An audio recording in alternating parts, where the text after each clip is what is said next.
সহিহ মুসলিমের 1696 নম্বর একটা হাদিস আসছে। রাসূল করিম সাল্লাল্লাহু আলাইহি ওয়াসাল্লামের জামানা আন্না ইমরাআতাম মিন জুহাইনা গোত্রের এক মহিলা আতাতিন নবী সাল্লাল্লাহু আলাইহি ওয়াসাল্লাম নবী আলাইহিস সালামের কাছে আসলো, এসে বলছেন, ইয়া রাসূলুল্লাহ ওয়া হুবলা মিনাজ জিনা, সে এমন অবস্থায় আসলো যে ব্যভিচারের কারণে সে গর্ভবতী ছিল। জুহাইনা গোত্রের একজন নারী সাহাবী আল্লাহর নবীর কাছে এসে বললেন, ইয়া নবী আল্লাহ আসবতু হাদ্দান ফাকিমহু আলাইয়া, ও আল্লাহর নবী, জুহাইনা গোত্রের নারী, আমি একটা অপরাধ করেছি, যে অপরাধের কারণে আমার উপরে হদ কায়েম করাটা জরুরি হয়ে গেছে, মানে আমি জিনা করছি, আমার সঙ্গেসার করেন, আমাকে মৃত্যুদণ্ড দান করেন। ফাদা নবিয়ুল্লাহ সাল্লাল্লাহু আলাইহি ওয়াসাল্লাম ওলিয়াহা, আল্লাহর নবী তার অভিভাবকদেরকে ডাকলেন, এই তোমাদের পরিবারের এই মহিলা তো জিনা করছে, হদের হুকুম তার উপরে চলে আসছে, কিন্তু সে গর্ভবতী, এখন তো তার সঙ্গে সার করা যাবে না বা তার মৃত্যুদণ্ড দেওয়া যাবে না। আহসিন ইলাইহা ফাতিনি বিহা, এরে তোমরা নিয়ে যাও, বাড়িতে নিয়ে সুন্দরভাবে লালন পালন করো, খবরদার তার প্রতি জুলুম করো না, যখন বাচ্চা প্রসব করে আমার কাছে নিয়ে আসো। ফাফালা ফাআমারা বিহা নবিয়ুল্লাহ সাল্লাল্লাহু আলাইহি ওয়াসাল্লাম, যখন গর্ভবতী নারী এক সময় যখন গর্ভপাত করে ফেললো, বাচ্চা যখন প্রসব হয়ে গেল, আল্লাহর নবীর সামনে ওই মহিলা জুহাইনা গোত্রের নারীকে আবার এনে হাজির করা হলো। নবী, এই যে আমি হাজির হয়ে গেছি, আমি জিনা করেছিলাম, আমার উপরে আপনি হদ জারি করেন, আমারে মৃত্যুদণ্ড দিয়া দেন। আল্লাহর নবীর কাছে আনা হলো। ফাআমারা বিহা নবিয়ুল্লাহ সাল্লাল্লাহু আলাইহি ওয়াসাল্লাম ফাশুক্কাত আলাইহা সিয়াবুহা সুম্মা আমারা বিহা ফারুজিমাত, আল্লাহর হাবিব ওই মহিলাকে কাপড় দিয়ে বেঁধে তাকে মৃত্যুদণ্ডের জন্য পাথর মেরে হত্যা করার জন্য নির্দেশ দিয়া দিলেন। মহিলাকে তার শাস্তি অনুযায়ী, ইসলাম অনুযায়ী তার বিচারটা করা হয়ে গেল। ফারুজিমাত, তার রজম করা হলো। সুম্মা সাল্লা আলাইহা, মায়ার নবী এরপরে ওই মহিলার লাশকে সামনে রেখে সুন্দরভাবে তার মুসলমানদের ইসলাম অনুযায়ী তার জানাজাটা নবী নিজে পড়ালেন। ফাকাল লাহু আমার তুসাল্লি আলাইহা ইয়া নবী আল্লাহ ওয়া ক্বাদ সারাত, আল্লাহর নবী তার জানাজা পড়ালেন। ওমর ফারুক পাশের থেকে দাঁড়ায় বলেন, নবী, আপনি এই নারীর জানাজা পড়াচ্ছেন, অথচ ওই নারী ব্যভিচারিণী, আপনি তার জানাজা আপনি নিজে পড়াচ্ছেন, এটা আমার কাছে ভাল লাগে না, এই দৃষ্টিকটু লাগছে। মানে বুঝাতে চাচ্ছেন, নবী এটা আমার প্রশ্ন, এটা আমার বুঝে আসছে না, আপনি জিনাকারিনীর জন্য আপনি নিজে জানাজা পড়ালেন। আল্লাহর নবী বলেন, ওমর লাউ কুসিমাত বাইনা সাবঈনা মিন আহলিল মদিনাতি লাওয়াসিআতুহুম, এই ওমর, আমার এই নারী সাহাবী গুনাহ করে, জিনা করে আল্লাহর কাছে এমন ভাবে তওবা করে নিয়েছে, তার এই তওবা আর অনুশোচনা যদি মদিনার 70টা মানুষের জন্য যদি বিলিয়ে দেওয়া হতো, ওই 70টা মানুষকে আল্লাহ মাফ করে দিতে। মানুষের জীবনে সফলতা যেমন থাকে, পদস্খলনও তেমন থাকে, কিন্তু পদস্খলন থেকে উত্তরণের পথ বেয়ে যদি মানুষ উঠতে পারে, তবেই সফলতা সে ছুঁতে পারে। কিন্তু আমরা দুনিয়াতে আমাদের হালতটা হলো এমন, আমরা শুধু পদস্খলিত হতেই শিখেছি, কিন্তু সফল হতে শিখিনি। হ্যাঁ, সফল হতে শিখেছি, শুধু দুনিয়ার ক্ষেত্রে, আখিরাতের ক্ষেত্রে শিখিনি। আমরা মনে করি দুনিয়ার এই সফলতা বাস আমার জীবনের সবচেয়ে বড় সফলতা, কিন্তু এটার মধ্যে তো আসল সফলতা নয়। মানুষ যদি অসুস্থ হয়, তার সুস্থতার রাস্তা কি, এটার জন্য পৃথিবীর ডাক্তাররা তাদের ট্রিটমেন্টের সকল রাস্তা তারা তৈরি করেছে। আল্লাহ তাআলা ওই রাস্তায় মানুষকে সুস্থতা দান করেন।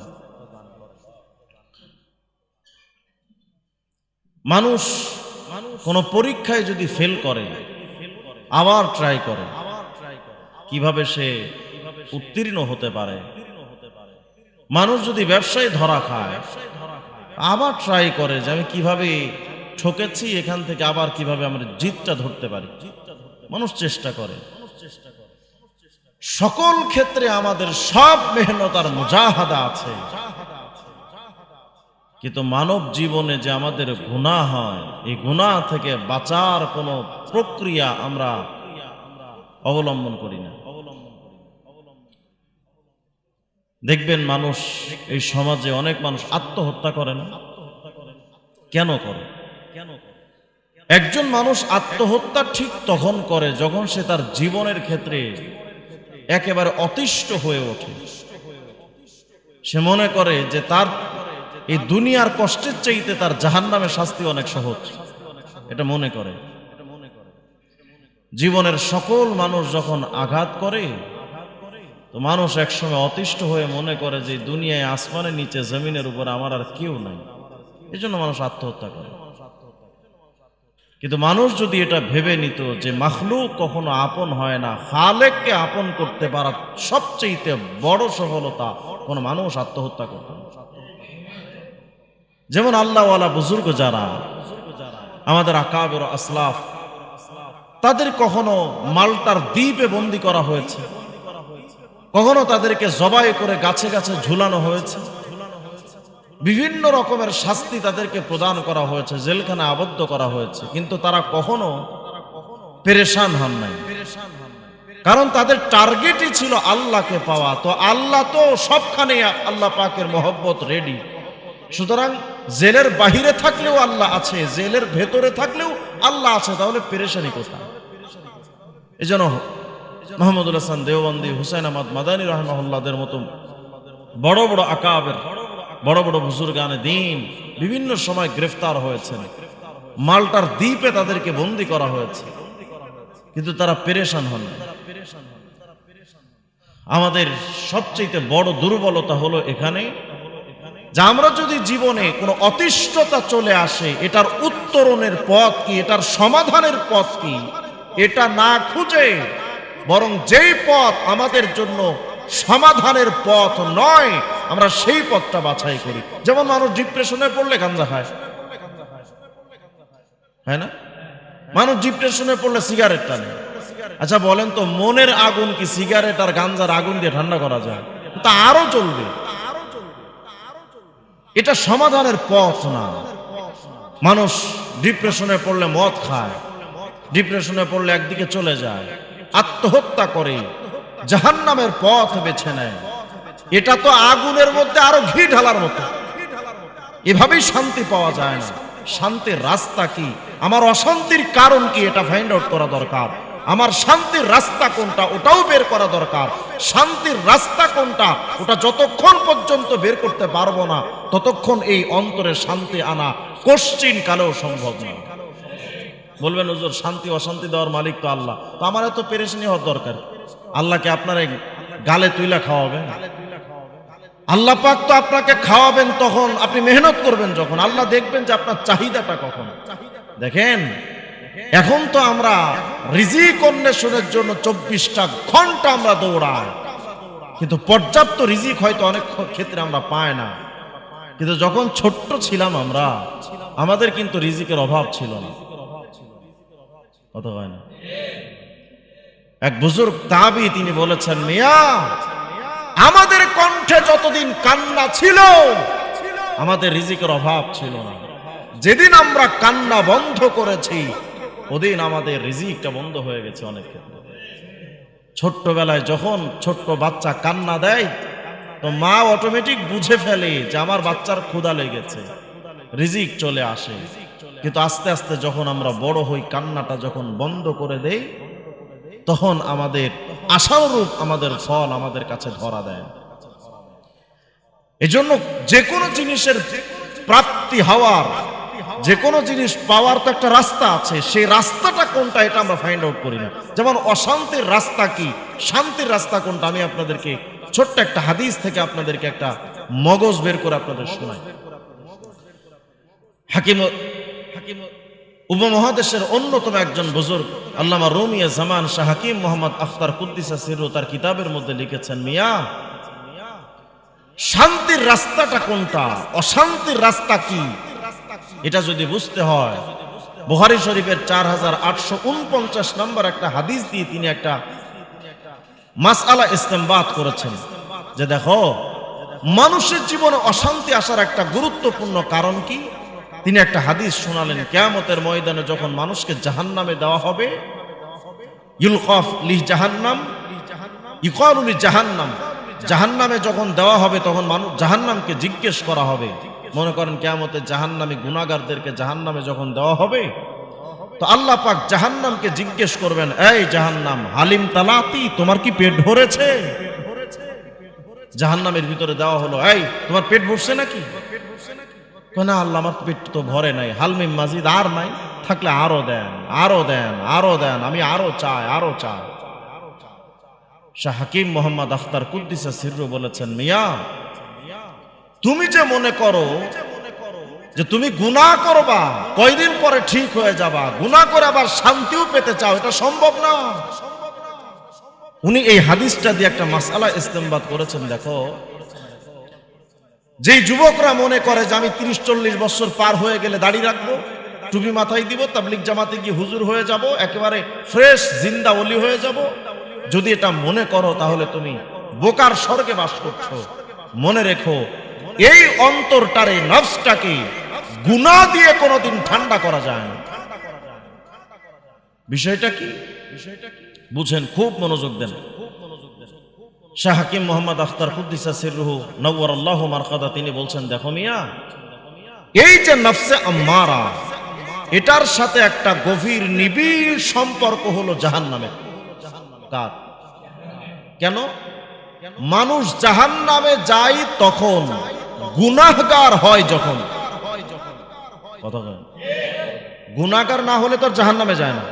তাহলে মানুষ জাহান্নামে যাওয়ার কারণ হলো গুনাহ, আর এই গুনাহের প্রথম উৎপত্তি হলো নফসে আম্মারা থেকে। কারণ নফসে আম্মারাই মানুষকে প্রথম, ইন্নান নফসা লাআম্মারাতুম বিসসু, এই নফসে আম্মারাই মানুষকে গুনাহের প্রতি আকৃষ্ট করে। তাহলে গুনাহ হওয়ার জন্য প্রথম উদ্যোক্তা বা সূচনা হলো কোত্থেকে? নফসে আম্মারা থেকে। তাহলে নফসে আম্মারা থেকে গুনাহের উদ্ভাবন, এই গুনাহটা মানুষ জীবনে বাস্তবায়ন করলো, গুনাহ করলো, এর শেষ ফলাফল হলো কোথায়? জাহান্নাম। তাহলে জাহান্নামের যাওয়ার প্রথম রাস্তা শুরু হলো নফস থেকে, ঠিক না? নফস থেকে রাস্তা শুরু, জাহান্নামে গিয়ে শেষ। তাহলে হাকিম মোহাম্মদ আখতার কুদ্দিসা সিররু বলছেন, দেখো মিয়া এই যে গুনাহটার সূচনা হলো নফসে আম্মারা থেকে, শেষ হলো কি জাহান্নামে। তাহলে জাহান্নামের সাথে নিবিড় সম্পর্ক হলো নফসে আম্মারা, ঠিক না? একটু কথা বললেন, জাহান্নামের সাথে গভীর সম্পর্ক কার? নফসে আম্মারা। কারণ এখান থেকে গুনাহ শুরু, জাহান্নামে গিয়ে শেষ। তাহলে জাহান্নামের বন্ধু হলো নফসে আম্মারা, বা নফসে আম্মারার বন্ধু হলো জাহান্নাম। আমরা সবাই জানি সৎ স্বর্গে স্বর্গবাস, অসৎ সঙ্গে সর্বনাশ। মানে মানুষ যদি সৎসঙ্গ গ্রহণ করে তাহলে সে একসময় ভালো হয়ে যায়, কিন্তু অসৎ সঙ্গে যদি আমাদের কোনো বাচ্চারা অসৎ সঙ্গ গ্রহণ করে, ও যদি খাঁটি বুজুর্গ হয় একসময় ও গাঞ্জাখোর হয়ে যায়। তাহলে বোঝা গেল বন্ধুর যেই চরিত্র সেটা অপর বন্ধুর মধ্যেও কিন্তু ট্রান্সফার হয়, তাই না? ভালো করে বুঝেন, কি গভীর কথা। শাহ হাকিম মোহাম্মদ আখতার কুদ্দিসা সিররু তারা সারাদিন তো এগুলো নিয়ে তারা কল্পনা করতেন, কি গভীর কথা বের করেছেন। তিনি বলছেন, দেখো জাহান্নামের বন্ধু যেহেতু নফসে আম্মারা, তাহলে জাহান্নামের যেই স্বভাব, ওই স্বভাবটা নফসে আম্মারার ভেতরেও নিশ্চয়ই আছে। কারণ নফসে আম্মারার বন্ধুকে জাহান্নাম। তাহলে জাহান্নামের যেই গুণাবলী, তার যেই সিফাত আওসাফ, তার যেই স্বভাব বা চরিত্র, এটা নিশ্চয়ই নফসে আম্মারার আছে। তো জাহান্নামের সিফাত কি? জাহান্নামের গুণাবলী বর্ণনা করতে গিয়ে হাদিস থেকে তিনি বের করেছেন, দেখো জাহান্নামের একটা সিফাত হলো সে কিয়ামতের ময়দানে আল্লাহকে বলবে, আল্লাহ হাল মিন মাজিদ, আর নাই, থাকলে আরো দেন, আরো দেন, আরো দেন, আমি আরো চাই, আরো চাই, আরো চাই।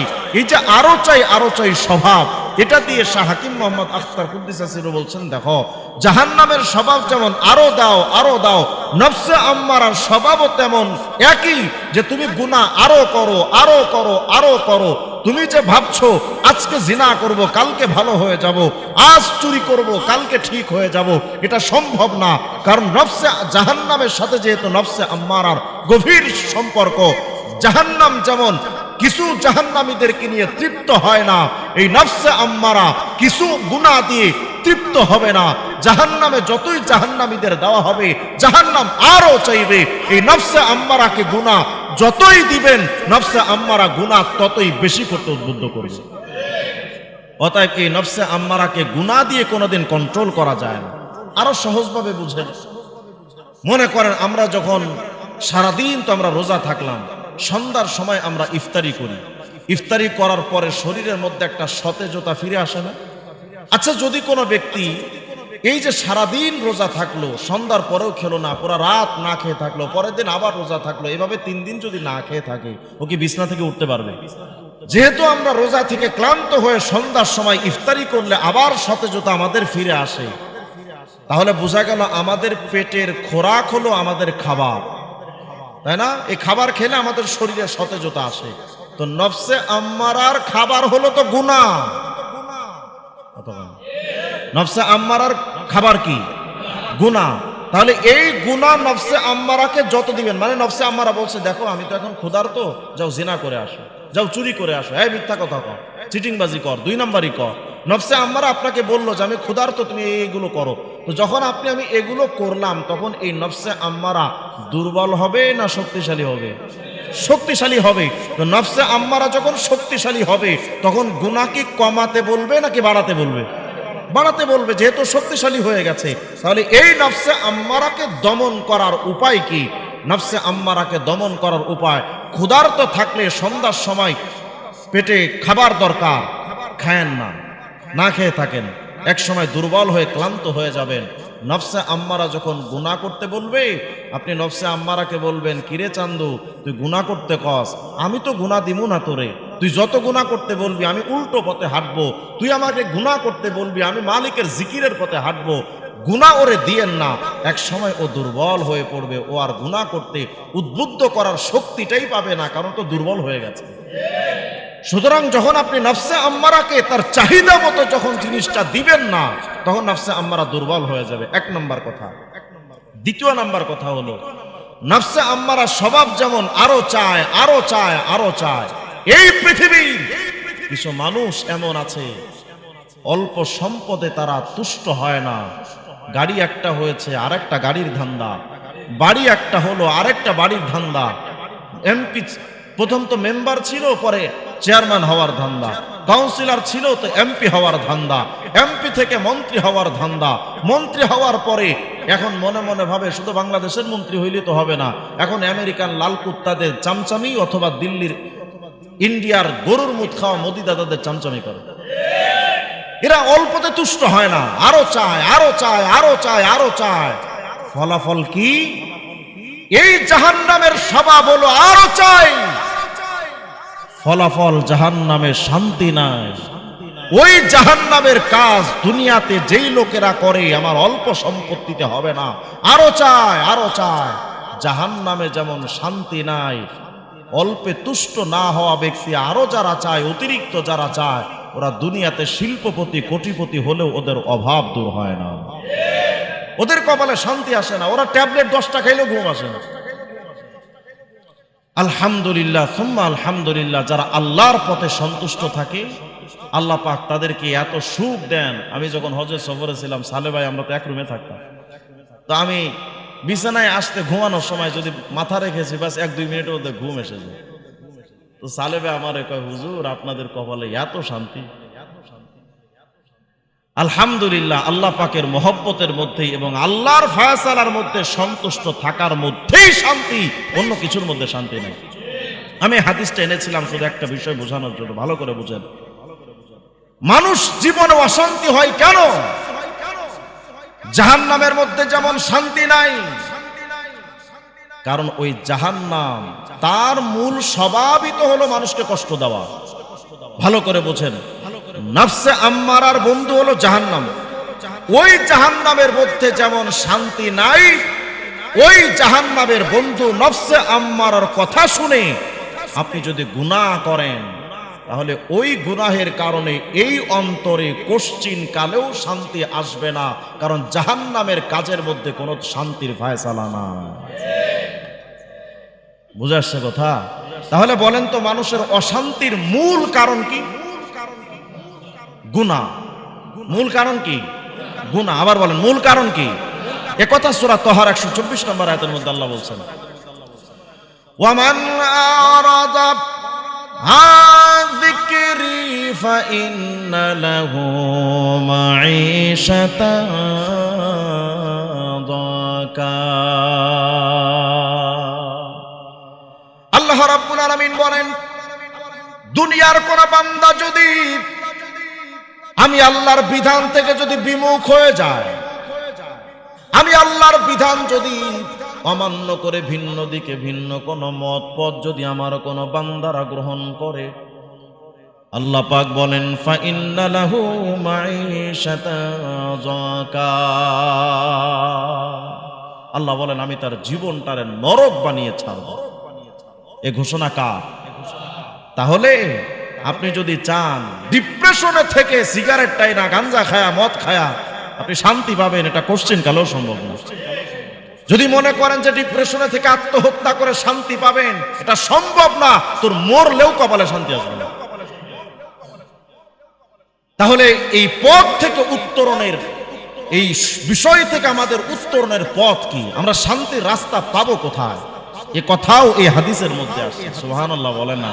আমরা তো হাদিস নিয়ে গবেষণা করি না, হাদিস তো পড়ি না, ইংলিশে পটপট করে কথা বলতে পারি, কিন্তু যদি সূরা ফাতিহা জিগাই বুঝার কায়দা নাই, ওকে বাঙালি না রোহিঙ্গা, ঠিক না? কোরআন শরীফই তেলাওয়াত করতে পারি না, হাদিস তো দূরের কথা।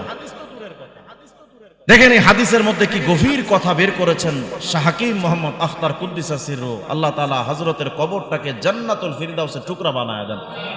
পাকিস্তানের এই ব্যাখ্যা যিনি লিখেছেন, ব্যাখ্যা যিনি বলেছেন, ওনার পরিচয়, পাকিস্তানের এক আলেম একবার স্বপ্ন দেখেছে রাসূল করিম সাল্লাল্লাহু আলাইহি ওয়াসাল্লাম তাকে প্রশ্ন করছেন, এই তুমি জানো এই জামানার সবচেয়ে বড় বুজুর্গ কে? তো তিনি বলছেন, না হুজুর আমি তো জানি না। বলে দেখো, এই জামানার সবচেয়ে বড় বুজুর্গ আল্লাহ ওয়ালা হলো শাহ হাকিম মোহাম্মদ আখতার। কত বড় বুজুর্গ ছিলেন! এই যে আমাদের ঢালকানগরের হযরত ওয়ালারা, যার খলিফা, যার হাতে তারা বায়াত ছিলেন, ঢালকানগর হযরতের এক একজন, হযরত ঢালকানগরের যারা, তারা তো এক একজন এই পৃথিবীর আসমানের তারকা। যদি কেউ পৃথিবীতে দেখতে চায় তো ঢালকানগর হযরত ওয়ালাদেরকে দেখা দরকার। এক একজন তারকা, তারকা। আমরা তো পীর খুঁজি কোন জায়গায়, যে পীরের কাছে গাঞ্জা পাওয়া যায়, ঠিক না? মাথায় জ্বর, শরীরে জ্বর, শরীরটা দিকে তাকাইলে, শরীরের পাশে গেলে মনে হয় যেন আমি একটা খোলা টয়লেটের পাশে আছি। এগুলো হলো পীর। কিন্তু সত্যিকারের পীর যদি দেখতে হয়, ঢালকানগর যান, উজানিতে যান, নানুপুরে যান, চরমনার পিসা হুজুরদেরকে দেখেন, এরপর কাপাসিয়া হযরত ওয়ালাদেরকে দেখেন। আল্লাহওয়ালা বুজুর্গ যারা, খাঁটি পীর হলেন তারা, যারা গুনাহমুক্ত জিন্দেগি যারা গ্রহণ করে নিয়েছেন এবং সুন্নাত ওয়ালা জিন্দেগি যারা গ্রহণ করেছেন, তারা খাঁটি পীর। তো হাকিম মোহাম্মদ আখতার কুদ্দিসা সিররু তিনি এই হাদিস থেকে আরেকটা অংশ বের করেছেন। মিয়া, এই যে অশান্তিতে আমরা ডুবছি গুনাহের কারণে, আমাদের শান্তির রাস্তা কোনটা, উত্তরণের পথ কি, তিনি হাদিস থেকে বের করেছেন। দেখো, যখন কিয়ামতের ময়দানে জাহান্নামকে বলা হবে, জাহান্নাম তোমার পেট ভরে নাই? বলে না আল্লাহ আমার পেট ভরে নাই, হালমে মসজিদ থাকলে আরো দেন, আরো দেন, আরো দেন, আরো দেন। আল্লাহ আমি আরো চাই, আরো চাই। এক পর্যায়ে আল্লাহ পাক দিতেই থাকবেন, দিতেই থাকবেন, দিতেই থাকবেন, দিতেই থাকবেন। যখন জাহান্নামীদের সংখ্যাটা শেষ হয়ে যাবে, আর যখন জাহান্নামীর সংখ্যা থাকবে না, মানে পুরা জাহান্নামী যারা, সবাইকে জাহান্নামে দেওয়া হয়ে গেছে, আর কেউ বাকি নাই, এরপরও জাহান্নাম বলবে আল্লাহ আমার পেট এখনো ভরে নাই, থাকলে আরো দেন। সুবহানাল্লাহ বলে না? তাহলে জাহান্নামের পেটটা কত বড়, জাহান্নামীদের বিবরণ আরেকদিন শোনানো হবে ইনশাআল্লাহ। আজকে শুধু এতটুকু বুঝেন, পুরা জাহান্নামীদেরকে দেওয়া হবে কিন্তু জাহান্নামের পেট ভরবে না। আল্লাহ হাত নাই, থাকলে আরো দেন। অবশেষে আল্লাহ পাক কি করবেন? সহিহ বুখারী 4849 নম্বর হাদিসে আসছে, ফায়াদাউ রাব্বু তাবারাকা ওয়া তাআলা কদমাহু আলাইহা, এরপরে আল্লাহ তার নিজের কুদরতি পা জাহান্নামের উপরে চাপায়া দিবেন। যেই মাত্র আল্লাহর কুদরতি পা, আসলে আল্লাহর পা আমরা যেটা মনে করি, কিছু মানুষ এই আকীদা বিশ্বাস করে আল্লাহর হাত পা আছে, এগুলো ঠিক না। এটা মুজাসসিমা মুশাব্বিহাদের আকীদা। এটা আল্লাহ কেন বলেছেন একমাত্র আল্লাহই জানেন। আল্লাহর আমাদের মতো হাত পা নাই। হাত পা থাকলে ওটা ধ্বংস হওয়া, এটাই হলো তার চরিত্র। যেমন মানুষের হাত পা আছে, একদিন ধ্বংস হবে। যে কোনো মাখলুক সৃষ্টির শেষ আছে। সুতরাং আল্লাহর যদি আমাদের মতো হাত পা থাকে তাহলে আল্লাহ তো ধ্বংস হওয়াটা অনিবার্য হয়ে পড়তো। কিন্তু কুল্লু মান আলাইহা ফান ওয়া ইয়াবকা ওয়াজহু রাব্বিকা যুল জালালি ওয়াল ইকরাম, আল্লাহ কোনোদিন শেষ হবে? তাহলে বোঝা গেল আল্লাহর হাত পা নাই। আল্লাহ কেন বলেছেন সেটা তিনিই জানেন। তো এই যে আল্লাহ বললেন, এরপর আল্লাহ তার নিজের কুদরতি পা জাহান্নামের উপরে চাপিয়ে দিবেন। যেই মাত্র চাপাবেন, জাহান্নাম তো এতক্ষণ চিল্লাইতেছিল হাল মিন মাজিদ, আর নাই থাকলে আরো দেন, আরো দেন, আরো দেন, আমার পেট ভরে নাই। যখন আল্লাহ তার কুদরতি পা চাপাবেন, জাহান্নাম তখন এই শক্তিটা সহ্য করতে না পেরে ফায়াকুলু বলতে থাকবে, কত কত, বাস বাস, আল্লাহ হয়ে গেছে, আমার আর লাগবে না, আল্লাহ আমার পেট ভরে গেছে, আর লাগবে না। হাকিম মোহাম্মদ আখতার কুদ্দিসা সিররু নওয়ারাল্লাহু মারকাদা বলছেন, মিয়া সাহেব, জাহান্নাম যেমন আল্লাহর কুদরতি পা যেমন ধারণ করার ক্ষমতা রাখে না, জাহান্নাম ঠান্ডা হয়ে যায় আল্লাহর কুদরতি পা পাওয়ার কারণে। ওই জাহান্নামের বন্ধু নফসে আম্মারা যখন গুনাহ করতে উদ্বুদ্ধ করবে, আরো গুনাহ কর, আরো গুনাহ কর, ওই সময় আল্লাহর জিকির যদি চালু করে দিতে পারেন, নফসের উপরে যদি জিক্রুল্লাহ চালু করে দেওয়া যায়, জাহান্নাম যেমন আল্লাহর পা পাওয়ার পরে ঠান্ডা হয়ে যায়, নফসে আম্মারা জিকির পাওয়ার পরে ঠান্ডা হয়ে যাবে। আর যখন নফসে আম্মারা ঠান্ডা হয়ে যায়, ওটার নাম হলো নফসে মুতমাইন্না। মুতমাইন্না মানে কি? ঠান্ডা অন্তর, একেবারে পরিচ্ছন্ন অন্তর। ওখানে আর কোনো ক্লান্তি নাই, ওখানে আর কোনো ঝামেলা নাই। তখন অন্তরটা একেবারে ঠান্ডা হয়ে যাবে। যখন এই অন্তরটা ঠান্ডা, নফসে মুতমাইন্না হয়ে যাবে। এর মধ্যে আরো বিশদ লম্বা আলোচনা আছে, যেহেতু সময় কম। নফসে লাওয়ামা এক সময় তৈরি হয়, এরপরে মুতমাইন্না তৈরি হয়। যখন গুনাহ করতে বলছে শয়তান আপনাকে, আপনি গুনাহ করবেন না, বেঁচে থাকেন, বেঁচে থাকেন, বেঁচে থাকেন, ইত্তাকুল্লাহ, আল্লাহকে ভয় করে না, আমি গুনাহ করব না, প্রকাশ্যেও গুনাহ করব না, অপ্রকাশ্যেও গুনাহ করব না, ব্যাস এভাবে যদি করতে থাকেন, একসময় নফসে আম্মারাটা তৈরি হয়ে যাবে। নফসে আম্মারা যখন গুনাহ ছাড়ার কারণে তৈরি হয়ে যায়, তখন এক সময় নফসে লাওয়ামা যখন তৈরি হয়ে যায়, তখন নিজের প্রতি নিজের একটা আফসোস তৈরি হয়, আহারে আমি এই গুনাহটা কেন করলাম, যদি আমি এই গুনাহটা না করতাম। এমন কিছু কিছু সময় এমন মনে হয় না, আহারে আমি যদি লোকটারে না থাপ্পড়টা মারতাম, বউরে পিটাইছেন, পরে আফসোস লাগছে, আহারে বেচারির আমি কেন মারলাম। এই যে আফসোস হয় না অনেক সময়, সন্তানকে পিটাইছেন, প্রতিবেশীকে পিটিয়েছেন, অথবা নিজের কর্মচারীকে পিটিয়েছেন, এক সময় আফসোস হয়, আহারে যদি আমি এই কাজটা না করতাম। এই যে অবস্থা তৈরি হলো, আফসোস আর অনুশোচনা, এটার নাম হলো নফসে লাওয়ামা। এই নফসে আম্মারা থেকে যখন আপনি নফসে লাওয়ামাতে চলে আসেন, তখন এই অনুশোচনা তৈরি হয়। এভাবে আপনি গুনাহ ছাড়তে থাকেন, জিকির করতে থাকেন, গুনাহ ছাড়তে থাকেন, জিকির করতে থাকেন, করতে করতে করতে করতে এক সময় নফসে মুতমাইন্না তৈরি হয়ে যায়। নফসে মুতমাইন্না যখন তৈরি হয়ে যায়, তখন কি তৈরি হয় জানেন? আহা, আল্লাহু আকবার বলেন। এক আজীব তথ্য আপনাদেরকে শোনাচ্ছি। আল্লামা রুমি রহমতুল্লাহ আলাইহি বিরাট বড় বুজুর্গ ছিলেন, এবং তাসাউফি লাইনে মাওলানা রুমির কোনো বিকল্প নাই। মাওলানা রুমি রহমতুল্লাহ আলাইহি একটা কিতাব, তার কিতাব মসনবে রুমিতে লিখেছেন, দেখো আগেও আপনাদেরকে একদিন শুনিয়েছিলাম সম্ভবত, পুরুষের মহিলাদের যেমন মাসিক হয়, মেন্স হয়, আল্লামা রুমি বলেন পুরুষেরও একটা মাসিক আছে। হাইসেন না, বুঝেন, পুরুষেরও একটা মেন্স আছে। আরে ভাই, এটা আবার কি কথা? হ্যাঁ, কি সেটা? তিনি বলছেন, দেখো, ফাইন্নাল হাওয়া হাইদুর রিজাল, এই যে মনের অন্তরের গুনাহের প্রতি যে আকর্ষণ, গুনাহের প্রতি যে আকৃষ্টতা, গুনাহের প্রতি যেই আকর্ষণ তৈরি হয়, এখান থেকে গুনাহ সাদের প্রকাশ পায়। আল্লামা রুমি রহমতুল্লাহ আলাইহি বলেন এটা পুরুষের জন্য মাসিক। কেমনে? তিনি বলছেন, দেখো, মহিলাদের তো প্রতি মাসে ব্লিডিং হয়, তো এভাবেই প্রতি মাসেই যেই মেন্সের ব্লাড বের হয়, হঠাৎ হতে হতে এক মাসে হঠাৎ দেখবেন বন্ধ হয়ে যায়। আপনি হয়তো ভাবছেন যে কি কোনো অসুস্থতা নাকি, তো আপনি চেক আপ করে দেখেছেন যে মহিলা কনসেপ্ট হয়েছে, মানে তার পেটে বাচ্চা গেছে। এই যে পেটে বাচ্চা গেল, এর মাধ্যমে মহিলাদের মেন্সটা বন্ধ হয়ে যায় না? কথা বন্ধ হয়ে যায়। তার মানে মহিলাদের ব্লিডিং হওয়া বন্ধ হওয়া মানে হলো তার পেটে কোনো বাচ্চা জন্ম নিচ্ছে। খুব মনোযোগ দেন, কি জন্ম নিচ্ছে? বাচ্চা জন্ম নিচ্ছে। আল্লামা রুমি রহমতুল্লাহ আলাইহি বলেন, দেখো তুমি গুনাহ ছাড়তে থাকো আর জিকির চালাতে থাকো, করতে করতে করতে করতে এক সময় নফসে আম্মারা নিচে পড়ে গিয়ে উপরে লাওয়ামা তৈরি হবে। লাওয়ামা থেকে আরো উন্নত হতে হতে এক সময় মুতমাইন্না হয়ে যাবে। মুতমাইন্না যখন হবে তখন তোমার এই নফস থেকে আর কোনো গুনাহই বের হবে না। যখন গুনাহ বের হবে না তখন বুঝে নাও কি তৈরি হয়েছে জানো? মহিলাদের পেটে বাচ্চা জন্ম হওয়া মানে পেটে বাচ্চা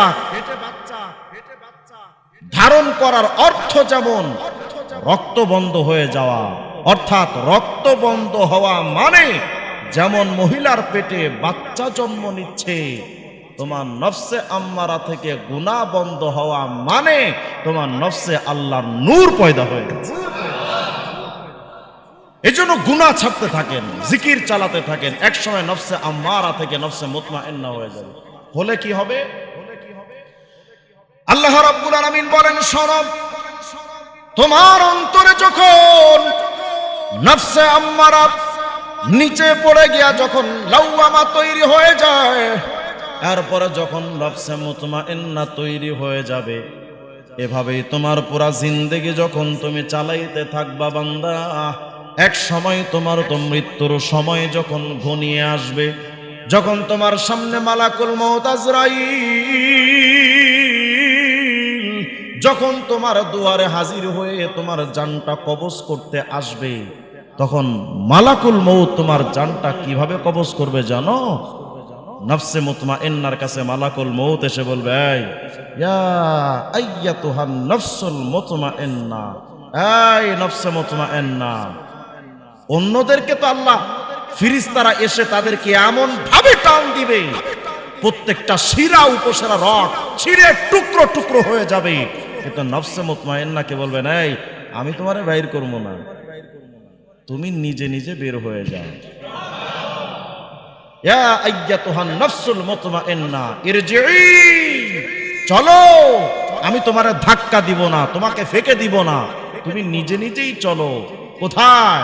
ইরজিই ইলা রাব্বিকি রাদিয়াতাম মারদিয়া, আল্লাহর কাছে চলো। কোন হালতে যাবে? রাদিয়ার হালতে, মারদিয়ার হালতে। কি অর্থ? যে আজ তুমি যখন আল্লাহর কাছে হাজির হবে, আল্লাহ তখন ফেরেশতাদেরকে যেন বলতে থাকেন, দেখো আমার এই বান্দা দুনিয়ার নিজের নফসটার চাহিদাকে দূর করে আমার চাওয়াকে সে গুরুত্ব দিয়েছে। এই ফেরেশতারা দেখ, এই বান্দা দুনিয়াতে আমার চাহিদার বেশি গুরুত্ব দিয়ে নিজের চাহিদাকে মূল্যায়ন করেনি। আমি আজ আল্লাহ ঘোষণা দিলাম, আমার এই নফসে মুতমাইন্না আগে নিজে খুশি হবে, তার খুশি দেখে আমি আল্লাহ নিজেও খুশি হয়ে যাব। বিষয়টা বুঝেন। আল্লাহ বলছেন রাদিয়া, ওই নফসে মুতমাইন্না খুশি, মারদিয়া আল্লাহ খুশি। এই আয়াতের মধ্যে আল্লাহ আগে নফসে মুতমাইন্নার খুশিটাকে প্রাধান্য দিলেন, এরপরে নিজের খুশিকে আনলেন। আগে নফসে মুতমাইন্নার খুশি, এটা কেন বললেন আল্লাহ পাক? বোঝানোর জন্য একটা উদাহরণ শোনেন। মনে করেন আপনার একটা ছোট্ট বাচ্চা আছে, এই বাচ্চার জন্য আপনি মজা এনে দিয়েছেন, সন্ধ্যাবেলায় মজা আনছেন, বাচ্চার ভাল লাগে নাই, পছন্দ হয় না। বাবা এসে জিজ্ঞেস করছে, বাবা তোমার কি পছন্দ হয়েছে, তুমি খুশি? দূর আব্বু, কি আনছো, এটা খাওন যায়? আপনি মনে মনে ভাবলেন এত কষ্ট করে আনলাম, বেচারা খুশি হইল না। তো বাচ্চা যখন খুশি হয় না, বাপের অন্তর কি খুশি হয়? মনে করেন ঈদের সময় আপনি একটা কাপড় কিনে আনছেন, কিন্তু বাচ্চার পছন্দ হয় না, আপনার কি মন ভালো লাগবে? আবার আর একটা আনছেন, বাচ্চার মন ভালো লাগে না, খুশি হয় না। আবার আর একটা আনছেন, ভালো লাগে না। চতুর্থবার আরেকটা আনছেন, তো বাচ্চা বলছেন, হ্যাঁ আব্বু এটা তো আমার কাছে ফেভারিট, একেবারে হাই পছন্দ, আমার খুব ভাল লাগছে, আমার। বাচ্চা খুশি। বলেন তো এই যে বাচ্চাটা খুশি হয়, এই খুশিতে বাপের অন্তর খুশি হয় না হয় না? আরে সন্তানদের হাসিতে তো বাপ মার পুরা দুনিয়া হাসে, কথা হয় না? সন্তানদের মুখের দিকে তাকায় অনেক বাপ মা নিজের জীবনকে উৎসর্গ দিয়ে দেয়। তো সন্তান খুশি হয়, বাপও খুশি হয়। আল্লাহ পাক বলছেন, দেখো এই নাফসে মুতমাইন্না, আসো, ইরজিই ইলা রাব্বিকি, তোমার রবের কাছে তুমি আসো। আজ আমি তোমারে এতটা খুশি করব, রাদিয়া, তোমার মন খুশি হয়ে যাবে। তোমার খুশি যখন আমি দেখব, তো তোমার খুশি দেখা আমি আল্লাহ নিজেও খুশি হয়ে যাব। এলা নাফসে মুতমাইন্না। কিন্তু আফসোস, আপনার আমার ভেতরে সেই বিষয়টা কাজ করে না যে আমার অন্তরে শান্তি পয়দা করা দরকার। শান্তি আসে একমাত্র গুনাহ ছেড়ে জিকির ধরলে। বলেন শান্তি আসে কয় কাজে? কয় না? এক নাম্বার গুনাহ ছাড়া, বলেন এক নাম্বার। দুই নাম্বার জিকির ধরা, দুই নাম্বার, এক নাম্বার, দুই নাম্বার জিকির ধরা। গুনাহ ছাড়বো, জিকির ধরবো, দুনিয়াও শান্তি, আখিরাতও শান্তি। কিন্তু আল্লাহর পথ বাদ দিয়ে গুনাহের রাস্তা যদি বেছে নেন, খাসিরাত দুনিয়া ওয়াল আখিরা, যালিকা হুয়াল খুসরানুল মুবিন। যদি আপনি আল্লাহর রাস্তা বাদ দিয়ে দুনিয়ার পথ, মানুষ এখন সুখের জন্য কার কাছে যায়? মনোরোগ বিজ্ঞানীদের কাছে, যারা মন কি বলে এটারে, মনোবিজ্ঞানী এদের কাছে যায়, গিয়ে পরামর্শ নেয় যে আমার কপালে ঠাডা পড়ছে, আমি কেমনে বাঁচবো কোন? ওরা এমন একটা রাস্তা বলে দেয় যে ওই রাস্তা আরো ঠাডা পড়ে। আমাদের বাংলাদেশের অবস্থাকে পরিবর্তন করার জন্য বুদ্ধি নেয় কাদের থেকে? বুদ্ধিজীবী, যাদের মাথাটা পুরা স্টেডিয়ামের মতো। জাফর ইকবাল, শাহরিয়ার কবি, এই হাবিজাবি পাগল ছাগলদের থেকে আমাদের দেশের লোকেরা বুদ্ধি নিত। বলেন তো এদের বুদ্ধির মাধ্যমে 54 বছরে বাংলাদেশ শান্তির পথে এসেছে নাকি আরো অশান্তিতে গেছে? আর হুজুরদের কাছে তো বুদ্ধি নিবে না, মনে করো হুজুররা বোঝেটা কি? আলহামদুলিল্লাহ, আলেম ওলামা কোরআন সুন্নাহর ভিত্তিতে যেই বুদ্ধিগুলো দেয় ওটাই আসল বুদ্ধি। যে কারণে এখন আফগানিস্তান পুরো বিশ্বের মধ্যে এখন মাথা উঁচু করে দাঁড়িয়ে গেছে। তাদের বুদ্ধি কোন দুনিয়ার কোন টাকলা বুদ্ধিজীবীদের কাছ থেকে বুদ্ধি নেওয়া না, তাদের বুদ্ধিটা একমাত্র মদিনা ওয়ালা থেকে নেওয়া। সুতরাং যদি আমরা মনে করি যে শান্তি আমার পেতে হবে, মনোবিজ্ঞানীদের কাছে, মনোরোগ সম্পর্কে যারা অভিজ্ঞ তাদের কাছে না গিয়ে আল্লাহ ওয়ালা বুজুর্গানের দ্বীনের কাছে যান। ওই ভিক্ষুকের কাছ থেকেও পরামর্শ নিতে পারেন যে সারাদিন ভিক্ষা করে সন্ধ্যার পরে রাত্রবেলা এসে রেল স্টেশনের পাশে মাথার নিচে ইট দিয়া ঘুমায়, তার কাছে জিজ্ঞেস করেন তোমার কপালে এত সুখ কেমনে আসছে। তার কাছে জিজ্ঞাসা, সে বলবে হারামে আরাম না। আপনি হারাম পন্থ অবলম্বন করে আবার শান্তি কামনা করবেন, এটা সম্ভব না। এজন্য শান্তির জন্য আল্লাহর রাস্তা ফায়সালা করা দরকার। এখন আমাদের প্রশ্ন হলো, হুজুর আমরা তো গুনাহ করে ফেলছি, এখন কি করা? সূরা নিসার 110 নম্বর আয়াতের মধ্যে আল্লাহ পাক বলছেন, وَمَن يَعْمَلْ سُوءًا أَوْ يَظْلِمْ نَفْسَهُ ثُمَّ يَسْتَغْفِرِ اللَّهَ يَجِدِ اللَّهَ غَفُورًا رَّحِيمًا। আল্লাহ পাক বলছেন, দেখো তুমি যদি গুনাহ করে ফেলো, যদি তুমি এটা মনে করো যে নিজের উপরে জুলুম হয়ে গেছে, তোমার দ্বারা কোনো খারাপ কাজ হয়ে গেছে, তাহলে অপেক্ষা করো না, দেরি করো না। সুম্মা ইস্তাগফিরিল্লাহ, যদি এই বান্দা এরপরে তওবা করে ফেলে, আল্লাহ পাক বলেন দেখো তুমি গুনাহ করে যখন তওবা করবা, তখন তোমার রব আল্লাহকে কিভাবে পাবা জানো? গফুর আর রহিমা, ক্ষমাশীল দয়াবান রূপে তোমার আল্লাহকে পাবা। অতএব তুমি মনে করো না যে গুনাহ করার পরে তুমি আল্লাহর প্রিয় পাত্র হতে পারবা না।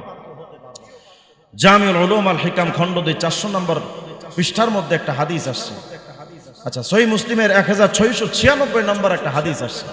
রাসূল করিম সাল্লাল্লাহু আলাইহি ওয়াসাল্লামের জামানা আন্না ইমরাআতাম মিন জুহাইনা গোত্রের এক মহিলা আতাতিন নবী সাল্লাল্লাহু আলাইহি ওয়াসাল্লাম, নবী আলাইহিস সালামের কাছে আসলো। এসে বলছেন, ইয়া রাসূলুল্লাহ ওয়া হুবলা মিনাজ জিনা, সে এমন অবস্থায় আসলো যে ব্যভিচারের কারণে সে গর্ভবতী ছিল।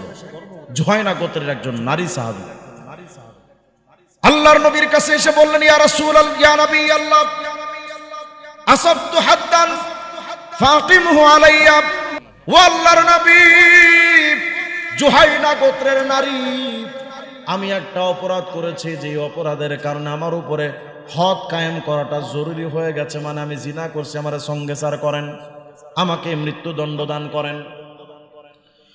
ফাদা নবিয়ুল্লাহ সাল্লাল্লাহু আলাইহি ওয়াসাল্লাম ওলিয়াহা, আল্লাহর নবী তার অভিভাবকদেরকে ডাকলেন, এই তোমাদের পরিবারের এই মহিলা তো জিনা করছে, হদের হুকুম তার উপরে চলে আসছে, কিন্তু সে গর্ভবতী, এখন তো তার সঙ্গে সার করা যাবে না বা তার মৃত্যুদণ্ড দেওয়া যাবে না। আহসিন ইলাইহা ফাইদা ওয়াদাত ফাতিনি বিহা, এরে তোমরা নিয়ে যাও, বাড়িতে নিয়ে সুন্দরভাবে লালন পালন করো, খবরদার তার প্রতি জুলুম করো না, যখন বাচ্চা প্রসব করে আমার কাছে নিয়ে আসো। ফাফালা ফাআমারা বিহা নবিয়ুল্লাহ সাল্লাল্লাহু আলাইহি ওয়াসাল্লাম, যখন গর্ভবতী নারী এক সময় যখন গর্ভপাত করে ফেললো, বাচ্চা যখন প্রসব হয়ে গেল, আল্লাহর নবীর সামনে ওই মহিলা জুহাইনা গোত্রের নারীকে আবার এনে হাজির করা হলো। নবী, এই যে আমি হাজির হয়ে গেছি, আমি জিনা করেছিলাম, আমার উপরে আপনি হদ জারি করেন, আমারে মৃত্যুদণ্ড দিয়া দেন। অন্তরে কি পরিমাণ আল্লাহর ভয় তৈরি হলে একবার জিনা করে তার মেজাজ এমন তৈরি হয়, নবী আমি আর বেঁচে থাকতে চাই না, এই জীবনটা বাঁচার উপযুক্ত নেই, আমি জিনা করে ফেলেছি। কতটা অনুশোচনা তার ভেতরে আসে। আল্লাহর নবীর কাছে আনা হলো, ফাআমারা বিহা নবিয়ুল্লাহ সাল্লাল্লাহু আলাইহি ওয়াসাল্লাম ফাশুক্কাত আলাইহা সিয়াবুহা সুম্মা আমারা বিহা ফারুজিমাত। আল্লাহর হাবিব ওই মহিলাকে কাপড় দিয়ে বেঁধে তাকে মৃত্যুদণ্ডের জন্য পাথর মেরে হত্যা করার জন্য নির্দেশ দিয়া দিলেন। মহিলাকে তার শাস্তি অনুযায়ী, ইসলাম অনুযায়ী তার বিচারটা করা হয়ে গেল। ফারুজিমাত তারে রজম করা হলো। সুম্মা সাল্লা আলাইহা, মায়ার নবী এরপরে ওই মহিলার লাশকে সামনে রেখে সুন্দরভাবে তার মুসলমানদের ইসলাম অনুযায়ী তার জানাজাটা নবী নিজে পড়ালেন। ফাকাল লাহু আমার তুসাল্লি আলাইহা ইয়া নবী আল্লাহ ওয়া ক্বাদ সারাত। আল্লাহর নবী তার জানাজা পড়ালেন। ওমর ফারুক পাশের থেকে দাঁড়ায় বলেন, নবী আপনি এই নারীর জানাজা পড়াচ্ছেন, অথচ ওই নারী ব্যভিচারিণী, আপনি তার জানাজা আপনি নিজে পড়াচ্ছেন, এটা আমার কাছে ভাল লাগে নাই, দৃষ্টিকটু লাগছে। মানে বুঝাতে চাচ্ছেন, নবী এটা আমার প্রশ্ন, এটা আমার বুঝে আসছে না, আপনি জিনাকারিনীর জন্য আপনি নিজে জানাজা পড়ালেন। আল্লাহর নবী বলেন, ওমর লাউ কুসিমাত বাইনা সাবঈনা মিন আহলিল মদিনাতি লাওয়াসিআতুহুম। এই ওমর, আমার এই নারী সাহাবী গুনাহ করে, জিনা করে আল্লাহর কাছে এমন ভাবে তওবা করে নিয়েছে, তার এই তওবা আর অনুশোচনা যদি মদিনার 70টা মানুষের জন্য যদি বিলিয়ে দেওয়া হতো, ওই 70টা মানুষকে আল্লাহ মাফ করে দিতে।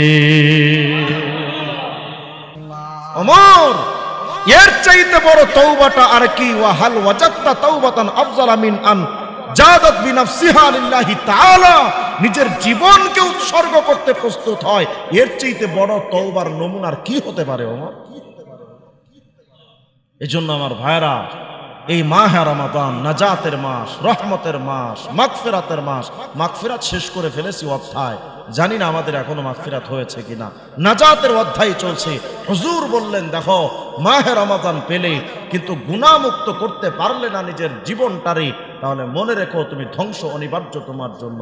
অতএব এই মাসে আমাদের সকলের উচিত বেশি বেশি আল্লাহর কাছে তওবা করা, মাহে রমাদানকে সম্মান দেওয়া। আমি গুনাহ করব না এই মাসে ইনশাআল্লাহ। গত কয়েকদিন যা হয়ে গেছে, বাস আজকে এখন থেকে তওবা করেন, এই মাহে রমাদানের সম্মানার্থে আমি কোনো গুনাহ করব না। আর যে গুনাহ হয়ে গেছে এর জন্য আল্লাহর কাছে কায়মন বাক্যে দোয়া করি, আল্লাহ আমাদেরকে যদি আপনি মাফ না করেন তো আমরা যাব কোথায়? আল্লাহ ছাড়া তো আমাদের আর কোনো পথ নাই, আল্লাহ ছাড়া আমাদের তো আর কোনো ফায়সালা আল্লাহ ছাড়া নাই। সুতরাং আল্লাহর কাছে এই মাসে বেশি বেশি তওবা করা। আল্লাহ পাকের হাবিব বলেন, দেখো কুল্লু বনি আদম খাত্তা, সবাই তো গুনাহগার, কিন্তু গুনাহগারদের মধ্যে উত্তম কিছু গুনাহগার আছে। আল্লাহর হাবিব বলেন, গুনাহগারদেরকে নবী উত্তম বলছেন। কোন গুনাহগার? ওয়া খায়রুল খাত্তাঈনা আত-তাওয়াবুন। যে গুনাহগাররা গুনাহ করে আল্লাহর কাছে তওবা করে, আল্লাহর হাবিব বলেন ওই গুনাহগার আল্লাহর কাছে সবচেয়ে প্রিয় পাত্র হয়ে যায়। অতএব আমরা গুনাহ করি কিন্তু তওবা তো করি না। মাঝে আমি এক মসজিদে নামাজ পড়ছি, তো নামাজের সময় আমি জামাতটা পাই নাই, তাড়াহুড়া করে গিয়ে মসজিদে ঢুকেছি। তো দেখি আমার সামনে একজন লোক, একেবারে সাধারণ মানুষ, সম্ভবত গার্মেন্টসে চাকরি করে। তো দেখতেছি উনি আল্লাহর কাছে বসে মসজিদে দোয়া করছেন। তার জীবনের যত চাওয়া পাওয়া সব আল্লাহর কাছে চাচ্ছেন। আল্লাহকে বলতেছেন, আল্লাহ আমারে হারাম পথে নিয়েন না, হালাল রুজির ফয়সালা করেন। আল্লাহ আপনি যদি আমারে মাফ না করেন আমি আর যাবো কোথায়? ভাইরা, আমরা এই দোয়াগুলোকে এত সহজভাবে না নেই, এত হালকা মনে না করি। এই দোয়াগুলোর ওজন আল্লাহর কাছে সাতবক জমিন আসমানের চাইতে বেশি।